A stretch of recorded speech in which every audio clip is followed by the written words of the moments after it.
ரூபாய் மதிப்பு சரிவதால் இந்தியாவுக்கு நல்லதா கெட்டதா? எதிர்பார்க்காத பதிலை சொன்ன ஆனந்த் சீனிவாசன். அமெரிக்கா டாலருக்கு நிகரான இந்திய ரூபாய் மதிப்பு முன்னெப்போதும் இல்லாத அளவுக்கு சரிந்து வருகிறது. இதனால் இந்திய பொருளாதாரம் பாதிக்கும் என பலரும் சொல்லி வரும் நிலையில் அதற்கு நேர்மாறாக கருத்துக்களை ஆனந்த் சீனிவாசன் கூறியிருக்கிறார். அதாவது ரூபாய் மதிப்பு சரிவது உண்மையில் இந்தியாவுக்கு நல்லதுதான் என அவர் குறிப்பிட்டுள்ளார். ஏன் அவர் இப்படி சொன்னார், இதற்கு என்ன காரணம் என்பதை நாம் இந்த ஒரு வீடியோவில் பார்க்கலாம். அமெரிக்கா டாலருக்கு நிகரான இந்திய மதிப்பு என்பது கடந்த சில மாதங்களாகவே தொடர்ந்து சரிந்து வருகிறது. கடந்த ஆண்டு நவம்பர் மாதம் அது ரூபாய் 82.98 ஆக இருந்தது. இப்போது ஒரு டாலருக்கு நிகரான ரூபாய் மதிப்பு 84.45 ஆக இருக்கிறது.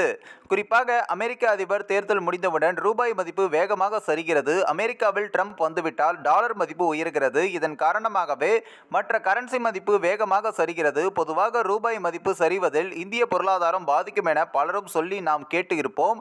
ஆனால் பிரபல பொருளாதார வல்லுநர் ஆனந்த் சீனிவாசன் இதற்கு நேர்மாறான கருத்துக்களை கூறியிருக்கிறார். ரூபாய் மதிப்பு சரிவது இந்தியாவுக்கு, அதிலும் தென்னிந்தியாவுக்கு ரொம்பவே நல்லது என அவர் குறிப்பிட்டுள்ளார்.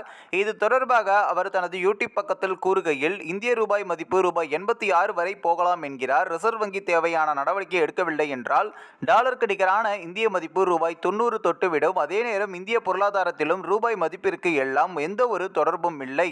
ஐடியில் கடந்த சில காலமாகவே நமது இளைஞர்களுக்கு வேலை கிடைக்காமலேயே இருக்கிறது. ரூபாய் மதிப்பு குறைந்தால் வேலைவாய்ப்பு அதிகரிக்கவே செய்யும்.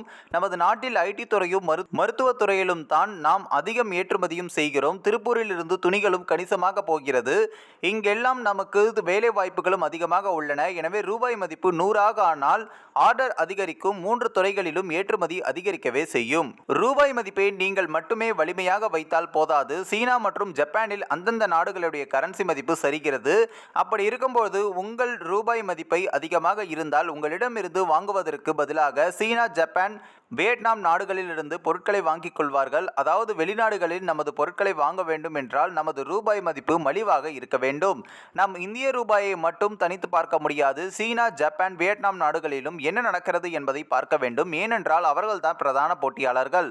இப்போது ரூபாய் மதிப்பை நீங்கள் ரூபாய் 75 ஆக்கினால் திருப்பூரில் இருந்து ஒரு டிஷர்ட் கூட வெளியே போகாது. எங்கு குறைவாக கிடைக்கிறதோ அந்த நாட்டில் வாங்கிக் கொள்வார்கள். உண்மையில் ரூபாய் மதிப்பை வேகமாக குறையாவிட்டால் அது இந்தியாவுக்கு நல்லதுதான்.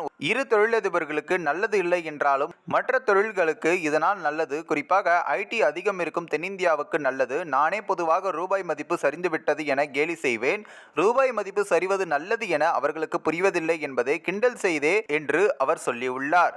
இந்த ஒரு வீடியோ குறித்து உங்களுடைய கருத்துக்களை நீங்க மறக்காம கமெண்ட்ஸ்ல சொல்லுங்க. நம்ம ஏஷியநெட் நியூஸ் தமிழும் தொடர்ந்து ஃபாலோ பண்ணுங்க.